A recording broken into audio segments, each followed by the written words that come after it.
Ay, mga mahal ang ating topic ngayon ay tinatanong ni Romy.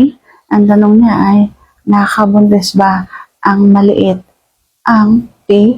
So natin pag-uusapan for today's video. Interesado ka bang malaman kung ano nga kasagot?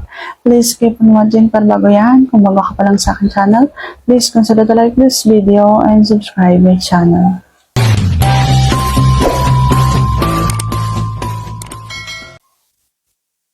Ang sukat ay walang kinalaman kung mabubuntis o hindi nakakabuntis.